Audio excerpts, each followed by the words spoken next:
Hello and welcome. This is Healthy India and I'm Lottie Alaric. I'm going to be with you for the next 1 hour with a set of experts, and we are going to talk about good health generally. But the main topic of discussion today would be medical emergency and first aid. So to tell you more on this issue, I have in the studio 3 doctors. It is my privilege to welcome Dr. Sunil M. Raheja, who's a physician in charge at the GB Pant Hospital. Sitting to his right is Dr. H.L. Nag, Department of Orthopedics at AIIMS. And to my left is Dr. Arvind Saili, Department of Pediatrics at Lady Hardinge Medical College. So I take this opportunity of welcoming all 3 of you to the show. Well, people, before we start talking to our guests and before I invite you to ask your questions regarding first aid and medical emergency, let us all take a look at this report.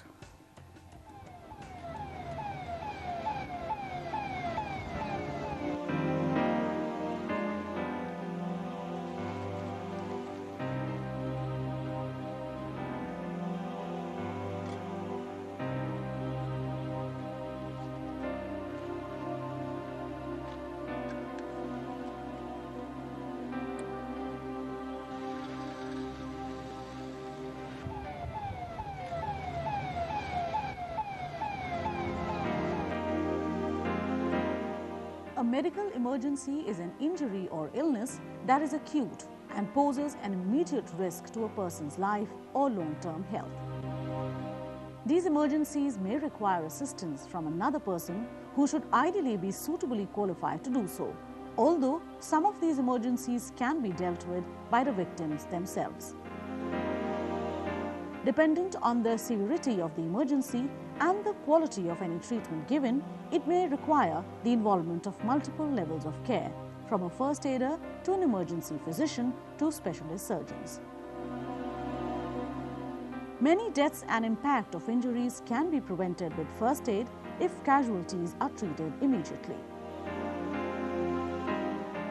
First aid is the temporary help given to an injured or a sick person before professional medical treatment can be provided. Any layperson can be trained to administer first aid, which can be carried out using minimal equipments. Basic training in first aid skills should be taught in school, in workplaces, and in general be learnt by all, as it is mandatory to our modern and stressful life. Mostly, this timely care prior to the arrival of the medical help means the difference between life and death. It must start immediately when the injury or illness occurs and continue until medical help arrives or the casualty recovers. The basic aims of first aid are to save life, to protect the casualty from getting more harm, to reduce pain, and priorities of casualty treatment. It is important to remember that in a medical emergency, timely response could make all the difference. Well, as much as we may claim to know about first aid, I think it is right for us to actually learn what is the right kind of first aid that should be given to a person in case the need arises.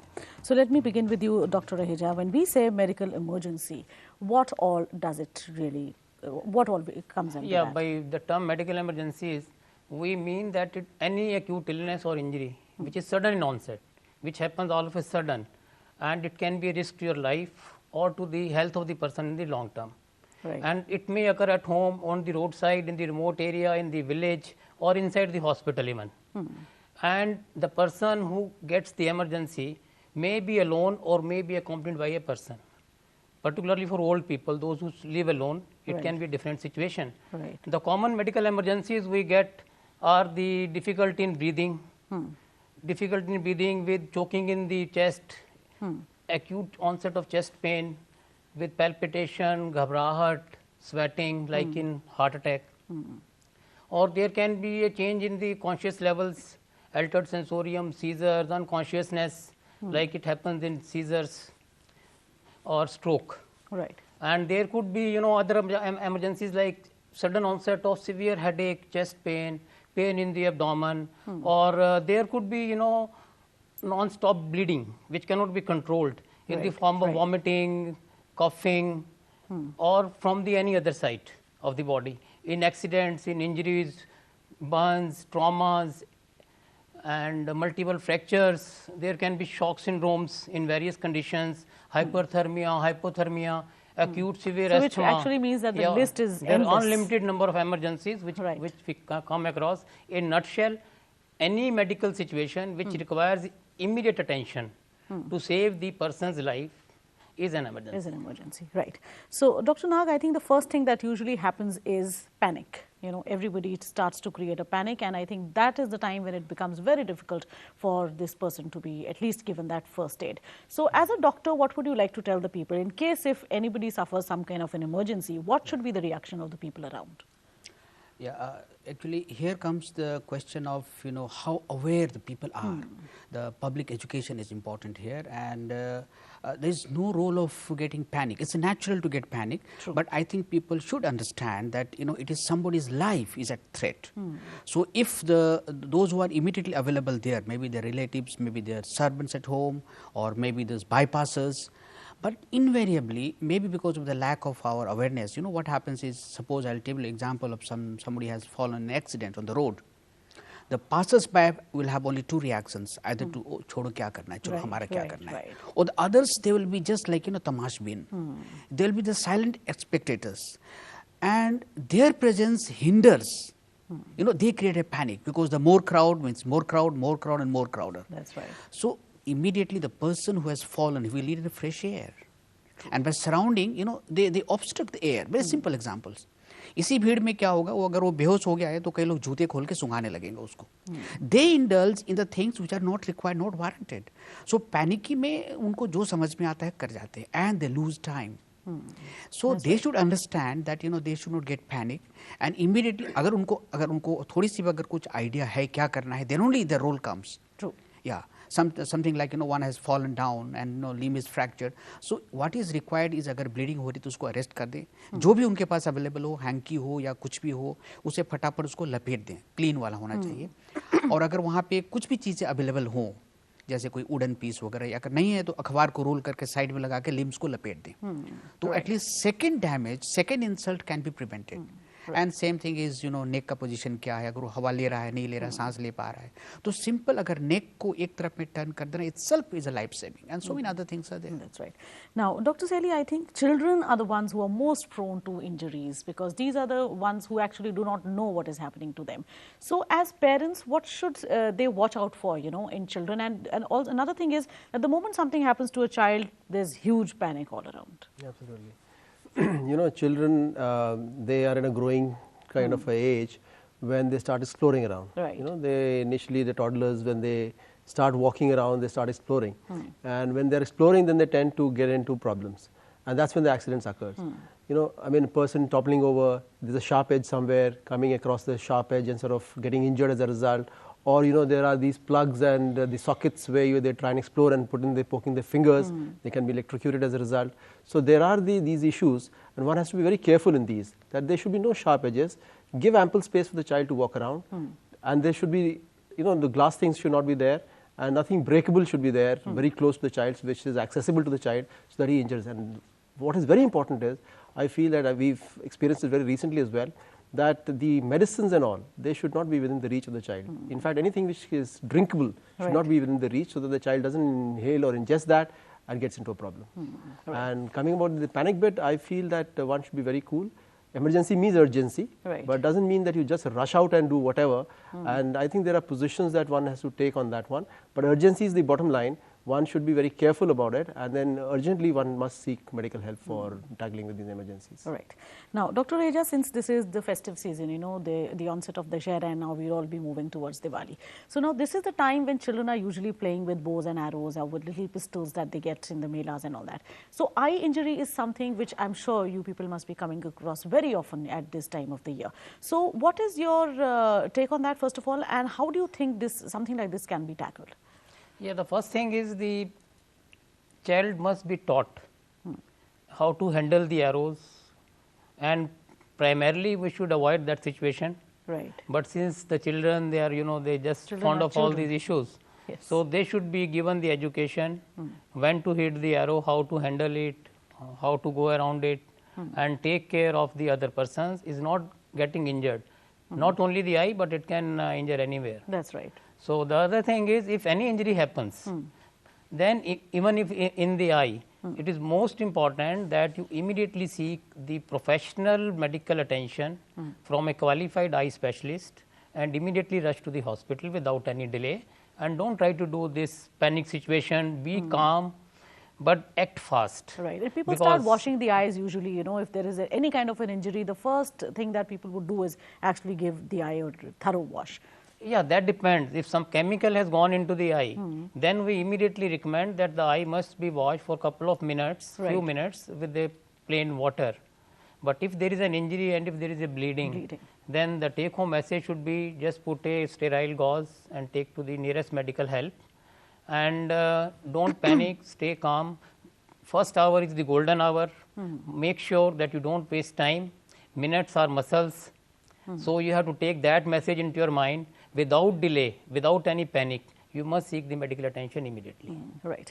Now, since we are talking of children, so Dr. Nog, I think another thing that children usually suffer of is fractures or anything to do with the bones. Now, since they are fragile or they are not developed to that extent, so is that the reason why children usually break their bones very easily at you know, with just little falls sometimes, or they're not really careful with each other? And you do find a lot of, if you go to a school, you'll definitely find some children, you know, with a plaster.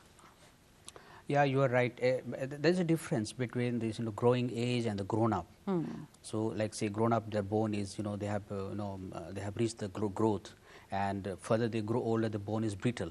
So the reverse is true in the children. The children's, their bone is, you know, like, you know, isoelastic, meaning thereby, you know, काफी लचीला होता है उनमें. So they have a very tremendous, you know, power of absorbing the shock or insult. So, but nevertheless, you know, even they also fall, they also break. But their break pattern is something slightly different than the adults.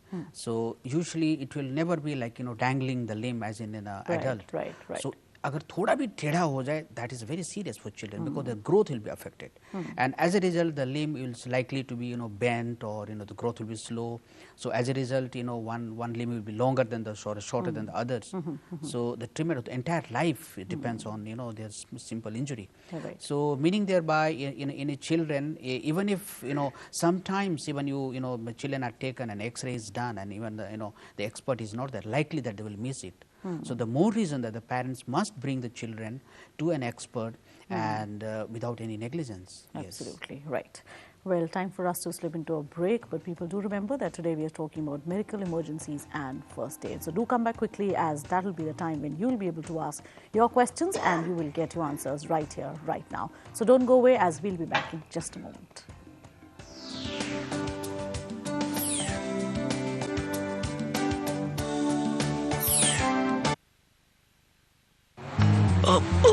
मुझे जाना है यार. अरे खेती है ना, उधर चला जा. ओके. इधर नहीं, शौचालय है ना साहब. ये शौचालय, कूड़ादान, ये गांव इतना साफ कैसे? अरे पता नहीं, हम सब ने पंचायत के साथ मिलकर इस गांव को निर्मल बनाया है. आप और आपकी पंचायत ही बना सकते हैं अपने गांव को स्वच्छ और स्वस्थ. तो आओ करें निर्मल भारत का निर्माण.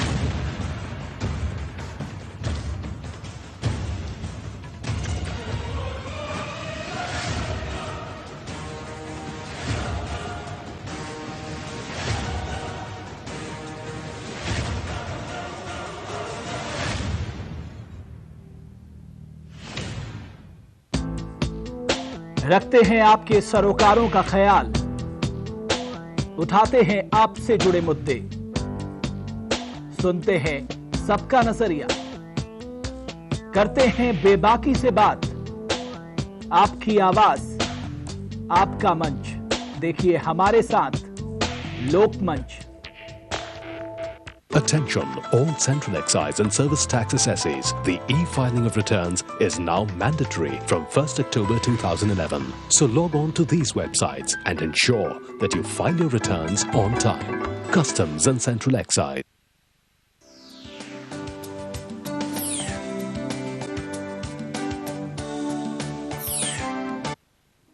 Welcome back. You're watching Healthy India, and today we are talking about medical emergency and first aid. So if you have a question regarding this, please feel free to call us. You can reach us at 1800115314 or 23035420. Just remember to keep the volume of your TV sets to the bare minimum. So coming to here, Dr. Saili, now since we are talking of children and everything, I think usually in homes we find that, somebody would suddenly fall unconscious without any rhyme or reason. At least the people would not understand if there is a reason to that. So in such a situation, and people react in very funny manners, as Dr. Nag also mentioned. So in an emergency like that, what is the first step that should be taken by the people around? Look, I would say, if the child has fallen unconscious or it's a first episode, the idea is to see what really has transpired. If you can get the history, it's fine, but otherwise, at that point of time, we always say that you try and maintain the airway, which is very, very critical. What happens is the child will become unconscious if he is vomited out also, and in that case, the airway is blocked. In a blocked airway, the child is not able to breathe. So the best thing is to see that, number one, that the airway is clear. That might be a little difficult in a kind of a domiciliary setup, but having said that, I would say that, like somebody said, that you just turn the neck to one side. If you're very sure that there is no neck injury, then you can do that, but otherwise you have to be very cautious and conscious about the fact that the neck has to be in a specific position where the neck is placed in one right position. But having said that, I would say that yes, if you find that the child has had a problem like that, then you try and see that the child is in what we call a sniffing position, where the child's, the neck is neither hyperextended nor is it flexed, so that the airway is absolutely in one line and the child can breathe well. That's one. And the next thing is you try and see whether the child is, if the child is unconscious, you see the child, if he vomits out, you try and look at that. And the next step would be to see whether the child is very febrile, because very often it happens that it's a febrile convulsion which has occurred, the child is very, very high fever. You can try and bring down the fever. But short of that, or having done this much, I think it's time that the child gets medical help and is transferred as soon as possible to the nearest facility where you can seek help for medical aspects. Right. So, Dr. Raheja, taking on from here, I think breathing problems are, it's another problem that one usually sees around. So, when a problem like that occurs, then what should be done? Yeah, if the person has a breathing problem, first we have to see the severity of the breathing. How severe the person is having breathing difficulty, and this could occur in respiratory problems, in acute severe asthma, or any severe chest infection, pneumonitis in the old age, or respiratory failure, or it could occur in diseases of the heart, maybe in acute myocardial infarction or the heart attack.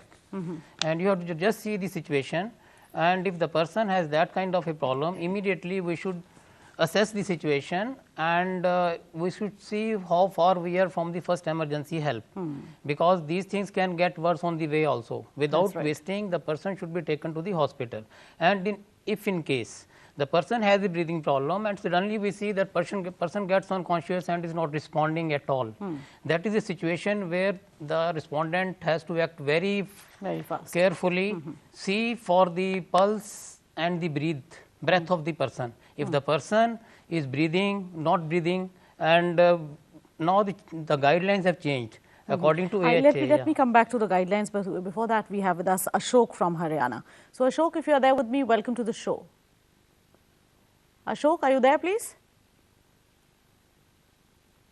Well, we seem to have lost this connection. Yes, Dr. Raheja. Yeah, the latest guidelines of the American Heart Association are if the person gets into a sort of cardiac arrest, or there is no breath, there is no cardiac pulsations, and the pulses are missing, you will just feel for the pulse immediately, and you should not waste more than 10 seconds in that.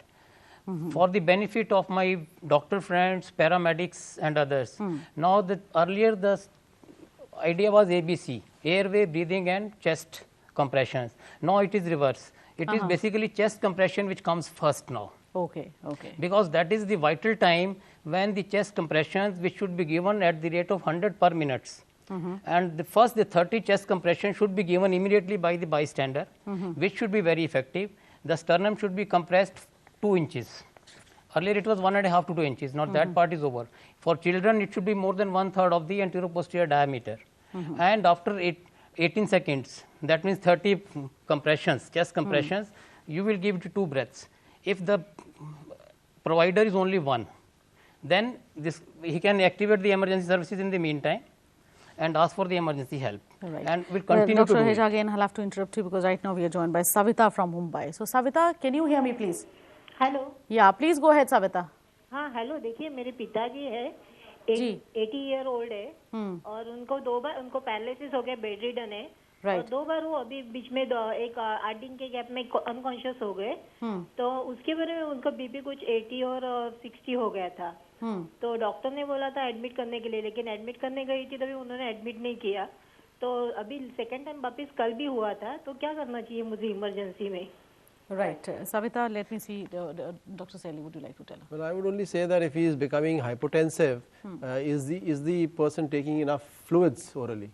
Because very often these people who are old and aged, they tend to have this problem where they are not taking adequately, and it also depends whether he is a diabetic or something like that. There also you have a problem of hypoglycemia leading to all this phenomenon.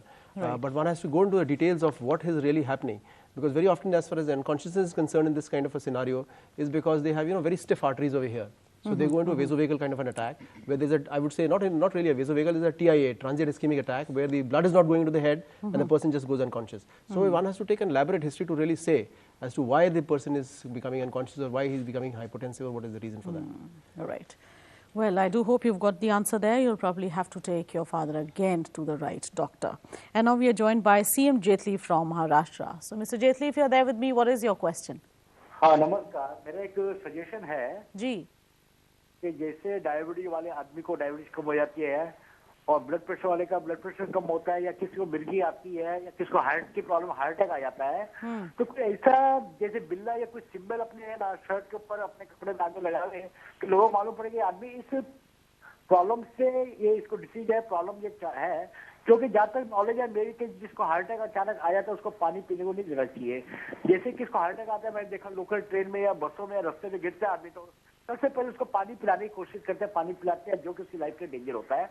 तो ऐसा कुछ symbol जैसे बोलते हैं अंधों के जैसा होता है, लगाते हैं कुछ, भाई आदमी अंधा है, ये बह रहा है। वैसे कोई डायबिटीज का पेशेंट है, शुगर जेब में है, उसके डाल देवे, नमक डाल देवे ब्लड प्रेशर वाले में, या किसको मिर्गी आई है तो भाई उसको है ना मिर्गी का जो ट्रीटमेंट है हॉस्पिटल ले जावे या खुली हवा देवे उसको, और जिसको जैसे ये बताया हार्ट की प्रॉब्लम है उसको। Right. Thank you for the question, Mr. Jetli. I think what he's trying to say is that if one is suffering of something, he should carry. We always recommend to the people, old age, particularly old patients, those who have seizures, diabetes, and patients of heart attack or cardiac problems. We recommend them to carry a identification card in their pocket. So if anything goes wrong, they can be immediately helped by the bystanders, and they should also carry the number of their doctor, their hospital, nearest medical facility of their residence and workplace. This is a good suggestion in the sense that when he said that if a person is known that he's a diabetic and he's just fallen unconscious, the first thing you'll try and give some sugar to the person. And similarly, the person has got some problem with the blood pressure. One knows what is the problem and one sort of handles the person well. That's actually a good suggestion. Right. So, Dr. Nag, now what about, let's talk about people who are diabetics, and sometimes we do find that they will fall unconscious. So, in such a scenario, people again start panicking. So, what again should be the first thing that should be done? No, as it was suggested by my colleagues that they should carry a card and all, and that's like minimum about the disease, say hypertension or diabetes. I mean, if it is there, bystanders who are immediately available there, if they can get it, because there is no time to ask him, are you diabetic? No, it's gone. So if those informations are there, because we even I am there, I need to know that the person was a diabetic or a hypertensive. So all those things. And what the question what there is was again related with this public awareness. He was insisting that how should we know that whether a diabetic if the sugar is less or more, the symptoms same with the heart attack and all those things. So basically it's public awareness, public knowledge. Yes, all those things has to be there. Right. Yeah, in diabetic Well, patient, so I'll have to take this caller. Ashok is again with us, and Ashok, if you can hear me, welcome to the show. Hello. Yes, Ashok, please go ahead.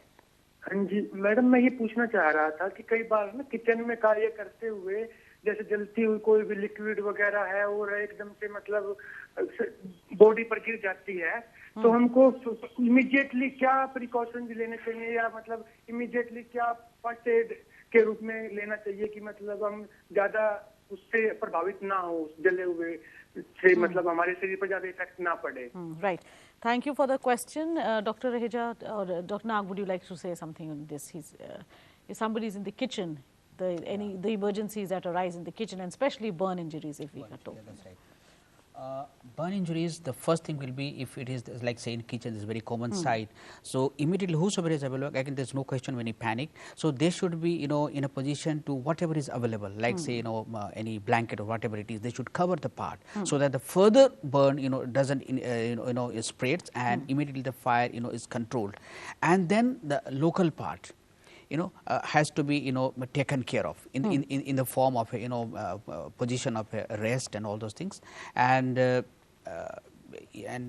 should be shifted away from the site. Yeah, all those things. All right. Well, right now we are joined by Amit from Haryana. So Amit, if you are there with me, what's your question? Madam मैं पूछना चाहता हूँ कि मुझे 2 साल से ulcer colitis है.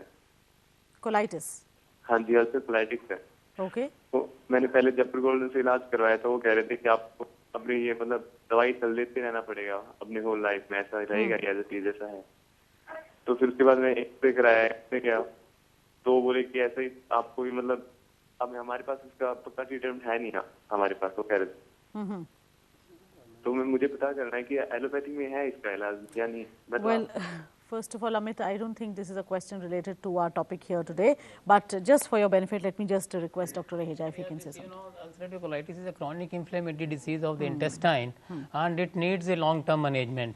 He has to be on continuous medicine, remain in touch with his physician, particularly I will advise with the gastrophysician, and they should have a strict follow-up of this patient, and if required they can do repeated colonoscopies and watch for any changes or biopsies, whatever is required, and he needs a continuous long-term medication to stay healthy. Right. He might go into remissions also, but he should continue to have this follow-up, because that doesn't mean he's cured.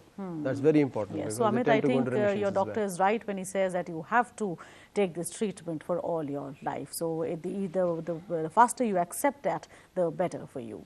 Well, time for us to slip into another break, but do come back quickly. Remember, we are talking about medical emergencies and first aid.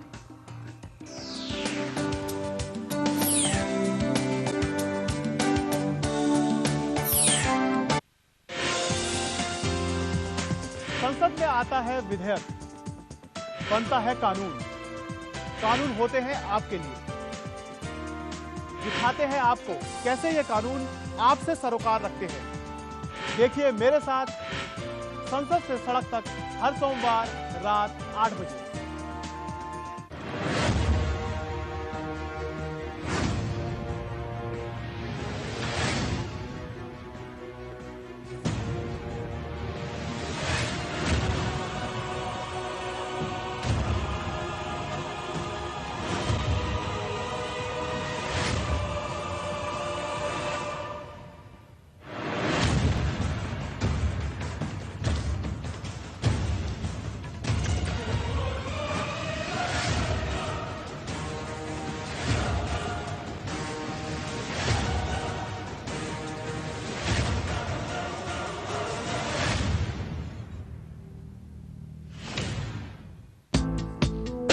रखते हैं आपके सरोकारों का ख्याल, उठाते हैं आपसे जुड़े मुद्दे, सुनते हैं सबका नजरिया, करते हैं बेबाकी से बात, आपकी आवाज, आपका मंच.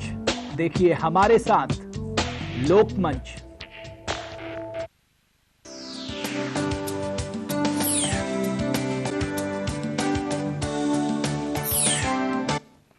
Welcome back. This is Healthy India, and today we are talking about medical emergency and first aid.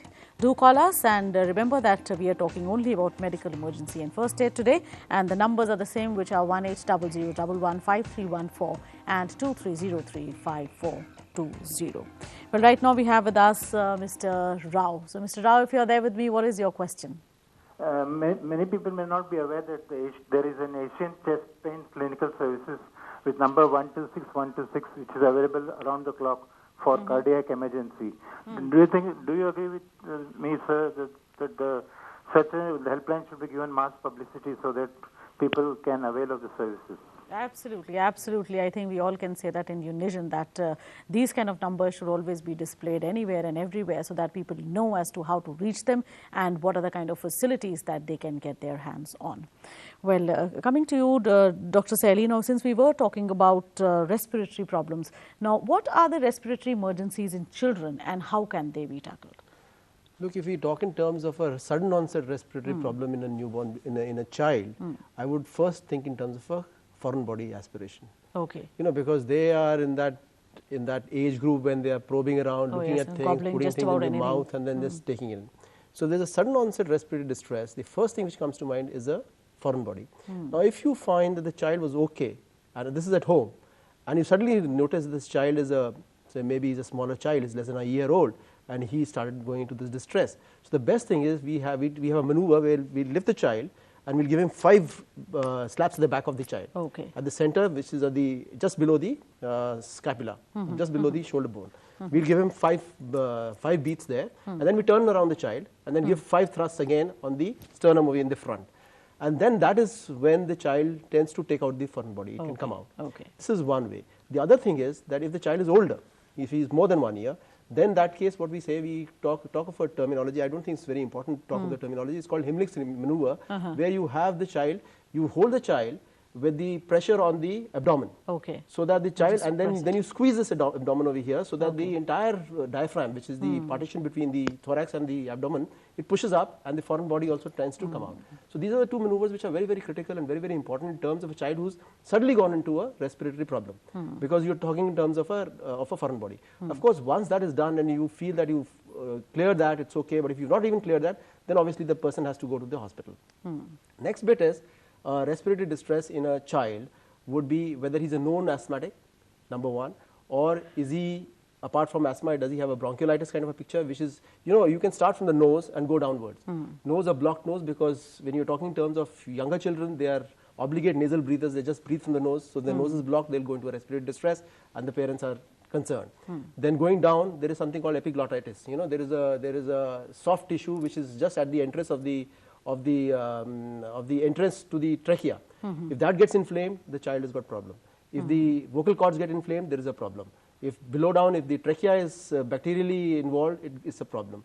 Going down, if there is a pneumonia, it's a problem. If there is a effusion, there is a problem. So a whole lot of conditions could be there which can present suddenly with an emergency. And when you're talking in terms of younger children or newborn babies, they could even have hemorrhages in the lungs. So all that will come as a problem. But the bottom line is, how does one go in terms of a first aid would be to, number 1, to see that the secretions are out, the child is in a particular position. I've talked about the sniffing position, and the child's secretions are not let out, the airways is patent, the baby is allowed to breathe, and if the baby is not breathing, the best thing is to give in artificial breaths, which can be done by the mouth as well, and that's where the BLS and the NALS come into picture. Right. So taking on from here, Dr. Raheja, you've been wanting to tell us about CPR. Now, what is CPR and what can you tell us? CPR is basically cardiopulmonary resuscitation. It is basically the process which we apply for the person who is not breathing or have a last agonizing breath and there is no heartbeat and there is no pulsation.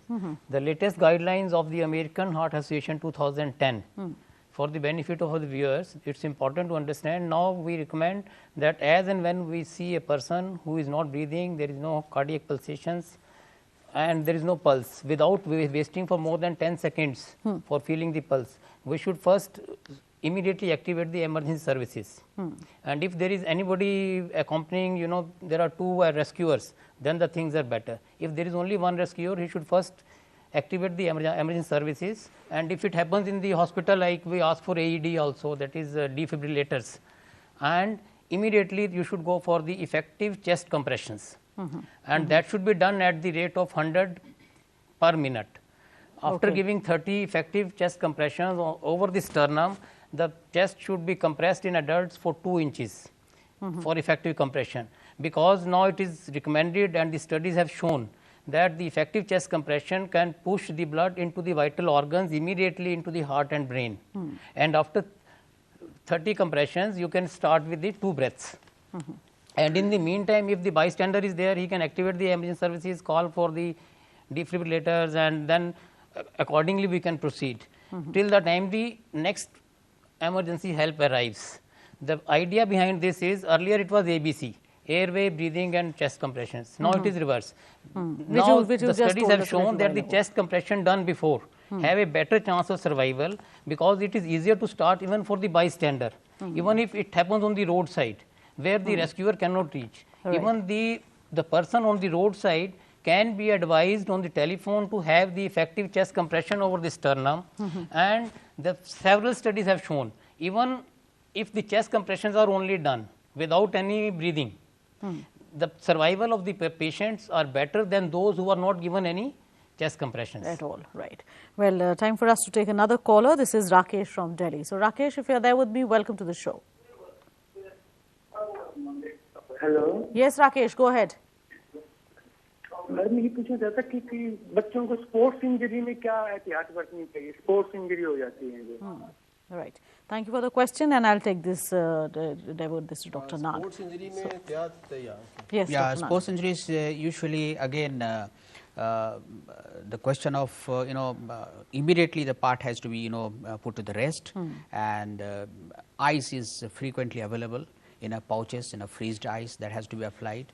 And sports injuries, they seem to be smaller, not very attractive, but then it has a very far-flung consequences so far this career of the sports person is concerned. So they should not neglect it. So immediately ice has to be applied, and if there is a swelling, the part has to be put into a rest.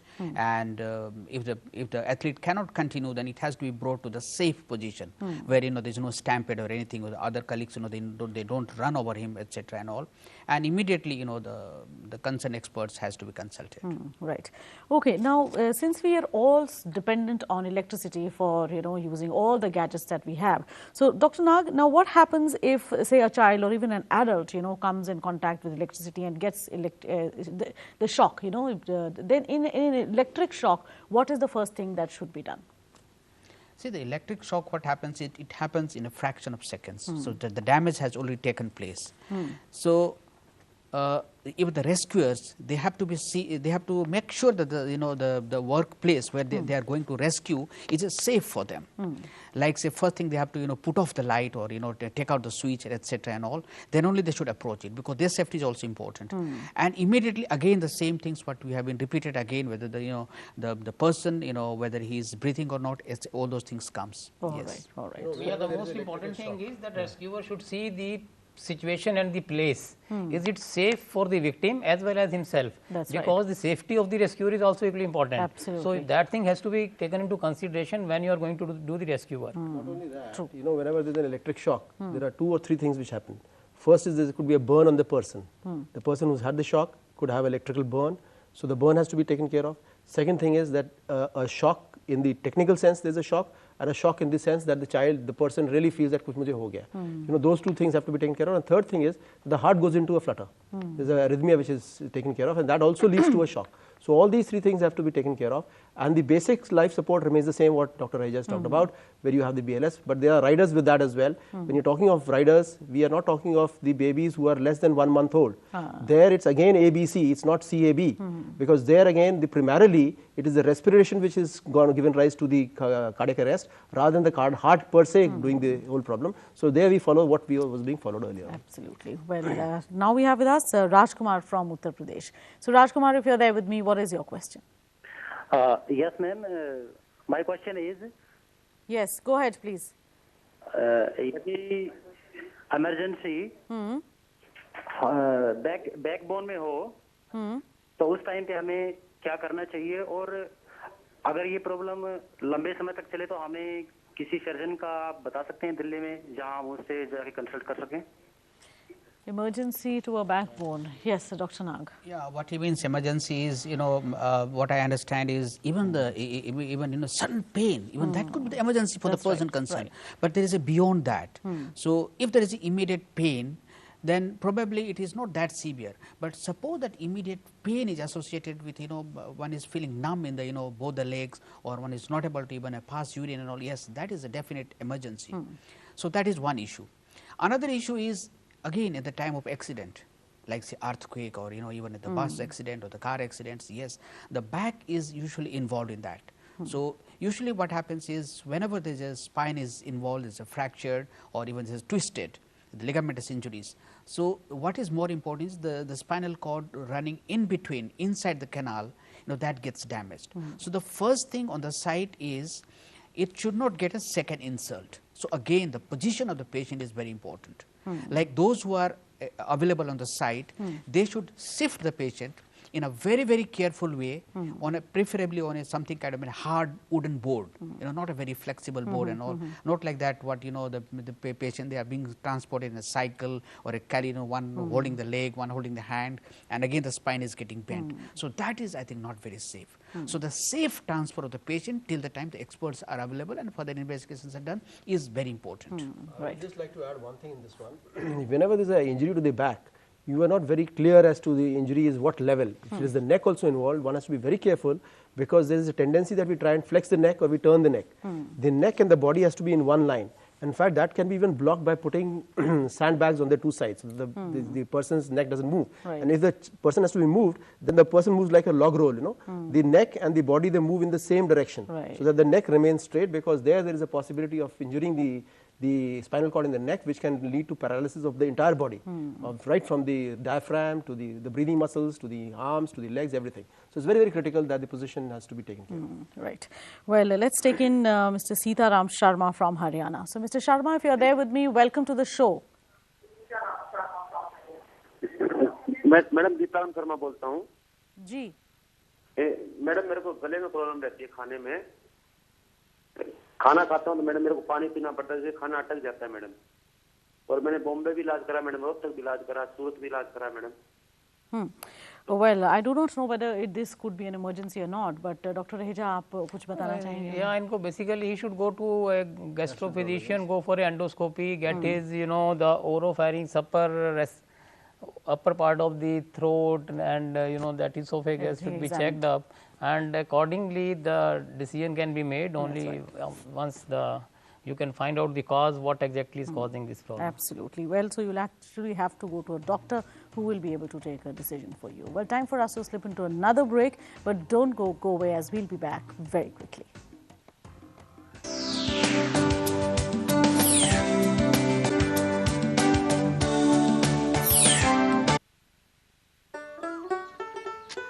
लकड़ी क्यों? खुरपा नहीं है क्या? दीवार क्यों? Slate नहीं है क्या? तुम सही काम सही चीजों से क्यों नहीं करती हो? पर बाबा, आप भी तो वही करते हैं। मैं कैसे? शौचालय होकर भी बाहर खेतों में जाते हैं। बच्ची तो सीख गई, और तू? बच्चे आपसे ही सीखेंगे। खुद शौचालय का प्रयोग कीजिए और अपने गांव और देश को निर्मल बनाना सिखाइए। आओ करें निर्मल भारत का निर्माण। Are you caught in a legal triangle? Do you need legal advice? For solutions to all your legal problems, watch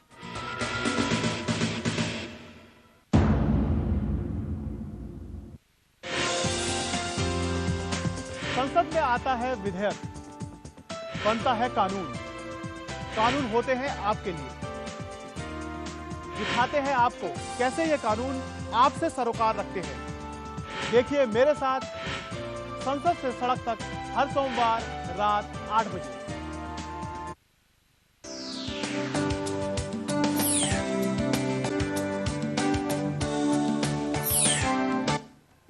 Welcome back. You're watching Healthy India, and today we are talking about medical emergency and first aid. So do call us if you still have a question that's lurking in your mind. The numbers are 1800115314 and 23035420. Now, Dr. Sally, this discussion would be incomplete if we did not speak about the kind of, some insect bites or sometimes even maybe snake bite and things like that. And also insects whose bites could be poisonous. Now, in such a scenario, what is the first thing that should be done? Look, whenever there is an insect bite, the first thing which should happen in terms of emergency is the edema which occurs. There is a swelling of the tissues which occurs, and that could present on the skin as urticaria, which are big blebs on the skin, or that urticaria could extend onto the respiratory tract as well, where the larynx can also get inflamed, and the epiglottis or the area around that can also get inflamed. And that kind of a scenario, the child goes into a respiratory distress. I would say the best thing at that time, again, apart from the airway breathing that we are looking at, the moment the child starts showing first signs of respiratory distress, he should be taken to the hospital, because this is the time when he needs adrenaline or epinephrine along with steroid shot, because that is what will bring down the edema. Otherwise, there could be problem. So in terms of insects and all, if the child is getting into a problem, he starts itching all over, and then you start thinking that the itching is rising up, it's going out towards the caudal area, to the cephalic area, you start suspecting that there is a problem. And if the distress sets in, there is an emergency. So I would not say that there is a home remedy for the same, apart from maintaining the airway, I think the best thing would be to take the child away so that the child can have a steroid shot and he can have epinephrine or adrenaline to combat that stuff. Right, and which means that no home remedies at least should be tried. I would not say there is any home remedy as such, but yeah, airway has to be tackled, breathing has to be tackled till the child goes to wherever he has to be taken in terms of medical help. That's about the insects. But if you're talking of some of the bigger ones where we have issues, something like a spider or something like a scorpion or a snake bite, then there are issues. Fortunately, when you're talking in terms of snake bites, we have polyvalent anti-snake venoms serum. Now that can be used for any kind of a snake, which can be a krait, it could be a viper, it could be a cobra, because the venom, the presentation is different. Whereas some of them are neurotoxins, the others are hematotoxins where they start bleeding, the person will start bleeding. Another one is the area gets necrotic and if the limb gets paralyzed and the whole body can get paralyzed. So depending on what is the snake, what kind of a snake it was, there are various kinds of anti-snake venoms.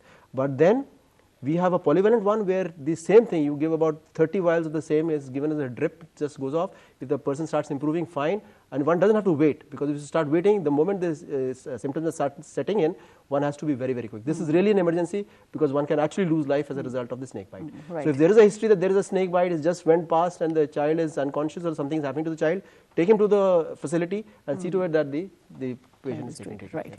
Now, talking of poisons, Dr. Nag, now if someone has, some kind of suicidal tendencies, now the first thing that people usually do is just, swallow some insecticides or whatever the kind of things that are at home. They could be, insect killers or whatever. Now, that could be a real emergency. Now, in that, in a situation like that, what should be done? Yeah, in such situation, whatever is available, the victim takes that. Like something like the phenyl is very common. They drink it, or even like organophosphorus compounds, like say those mosquito repellents, those liquids and all. They will just in a panic they will drink it. Now the two issue happens here. One is the liquid, they drink it. That will harm locally the food pipe inside, and it's powerful consequences when it goes into the bloodstream, and then other issues will they will develop it. So the first thing is, I think at home again the question comes is whether he's conscious, whether breathing or not. The same issue comes in because it's an emergency. Right. So the persons at the home or wherever it has happened, they should not get panic. I think immediately they should ensure that the person is not not losing consciousness, and before it happens, I think they should be immediately shifted rather than doing themselves anything to eat or swallow or whatever it is. So I think they should immediately be shifted to the hospital for the treatment. Right. I have a slightly different opinion on this one. Suppose you are, if there's a child, let's not talk of the toxins that we were talking about or the products that we talked about. Say a child has taken some medicine and he's had an overdose of the medicine, and then you're scared what is to be done. I think if there is a time for that, you can make the child vomit out. And that can easily be done by stimulating the posterior pharynx of the child, by putting in anything in that. And the second bit that one can do if the child is not vomiting out is that you start, people have been trying out the charcoal, Charcoal is a universal agent which just takes off the poisons. But the fact is that people think instead of charcoal, you can have a burnt bread put in. But the amount of burnt bread that has to be taken care of, which will make the child vomit and which will also be a binding agent for the stuff, is phenomenally high. And nobody can take that. So if you are fortunate enough to have a chemist around and you can give some charcoal, it's fine. But otherwise, just try and make the child vomit with whatever mechanism you have. Let him have some namak ka pani, which will make the child vomit out or the person vomit out. I think at least that much can be done. But yes, you have to be very careful when you're talking in terms of kerosene oil. With kerosene oil or all of these organic compounds, once you vomit out, this whole thing can go into the lungs, and then a person can have consequences. But I would always say that consequences will occur if the person lives. That's right. Consequences in adults, I think immediately inducing vomiting should be the first line of treatment because that is a golden time. If the poison gets into the blood, it gets difficult to get. Right. Now, Dr. Raheja, we will definitely have to talk about, if somebody just suffers the onset of, say, a heart attack suddenly. Now, in such a situation, what are the people around supposed to do? First of thing, I will like to tell, don't panic.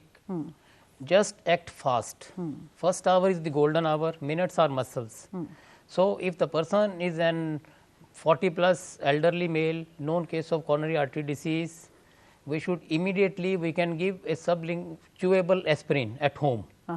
And in the meantime, the nearest doctor or emergency service can be activated and the person without any delay should be taken to the medical emergency room without any delay. And no other medication is recommended as of now except chewable aspirin to the person. And if on the way the person conditions get worse, or if the person gets cardiac arrest, you know, basically in heart attack, the studies have shown the maximum number of people they die immediately because of the ventricular fibrillation or the VT, that is ventricular tachycardia, which is a ineffective cardiac pulsations, cardiac contractions. So in that case, if the immediately CPR is done, as I told you earlier, immediately the cardiac compressions are applied, followed by the 30 compressions, followed by 2 breaths, then 30 compressions, 2 breaths, and that has, studies have shown that has a better results in the long run. Right. Question for you. What about the nitrates? Would you like to give that also along with the aspirin or no? No, nitrates are not to be given without checking the blood pressure of the patient, general condition, because nitrates, they tend to decrease the blood pressure. They cause, vasodilatation and decrease in the venous pooling. So if the person, if it's a right-sided heart attack, in that case the person's blood pressure is always basically on the lower side. And if you are giving nitrates without knowing the basics, the blood pressure of the person, that can do harm also. So the most important is aspirin chewable is the safest drug. Right. Even for stroke patients, first 3 hours are the window period. That is a golden time when the person should be taken to the hospital. Thrombolytic therapy should be given. Now Dr. we have got we are good running short of therapies, time. thrombolytic therapies, we can go for reperfusion therapy, PTCA, and what else not. Everything I is think available we could go on and on with a topic like this. Well, finally, before we go, I think let's take a look as to what should your first aid box really contain and what are some important points that you need to keep in mind. So let's take a look at this. Items that should be included in a basic first aid kit are adhesive strips, band-aids, adhesive tape, alcohol swabs, combined dressing, cotton swabs, CPR barrier device, crepe bandage 5 centimeters and 7.5 centimeters, disposable gloves, iPad sterile, first aid instructions pamphlet, gauze swab, hydrogen peroxide, non-adhesive dressing, safety pins, scissors, blunt and sharp, splinter probe, sterile eye wash solution, triangular bandage and wound dressing. How to deal with a medical emergency? Get to a hospital in 60 minutes or less. Keep your medical history handy. Know a person's emergency services. Keep an iCard with vital details. And finally, don't forget to keep some cash aside. Well, I do hope those points will definitely come in handy for all of you who've just watched this show. Well, before I go, I'd like to tell you that please keep writing in to us, and as everything you write to us means a lot. So for that, you need to know my address, which is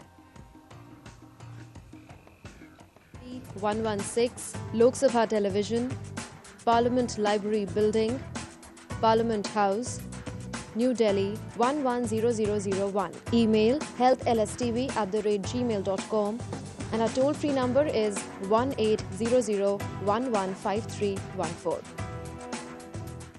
Yeah, I'll wait for all those posts, so do keep writing in. And let me say thank you to all three of you today for coming and talking about this issue. Well, friends, this is one issue on which we could have talked and talked and talked, but all that we've told you today is that please remember that whenever an emergency situation arises, do not panic and take the first right steps. And as all the three doctors here have been saying, that it is the initial time which is the golden period for any emergency situation. So do take that into consideration and as quickly as you can, take the person to a medical facility and keep all those things in your first aid box and don't panic and take the right steps, and I'm sure you'll be on your way to taking care of this person very finely. Well, with that, it's a wrap-up of today's discussion. I'll see you next week with something equally engaging. Till then, this is Lottie Alaric saying goodbye and take very good care of your health.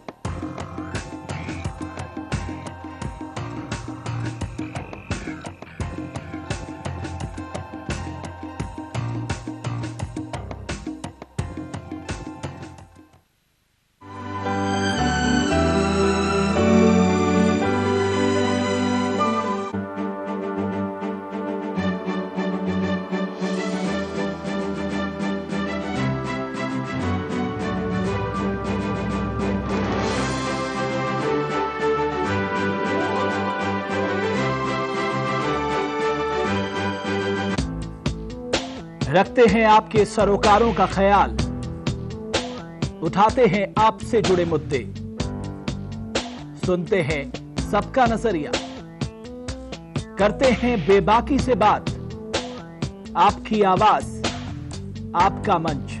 देखिए हमारे साथ लोकमंच। There is an indefinable, mysterious power that pervades everything. I feel it, though I do not see it.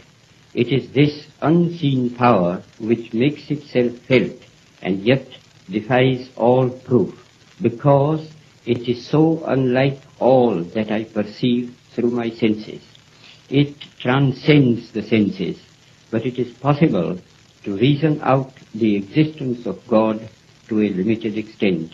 Even in ordinary affairs, we know that people do not know who rules or why and how he rules. And yet they know that there is a power that certainly rules. आवाज फिर आवाज है, कभी पास कभी दूर पहुंचती है आवाज, रोके कब रुकती है आवाज। आज यही आवाज बन के आ रही है आपकी आवाज, आम जनता के लिए और आम जनता की चुनी हुई आवाज।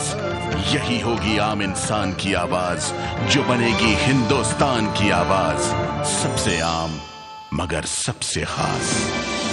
लोकसभा टेलीविजन।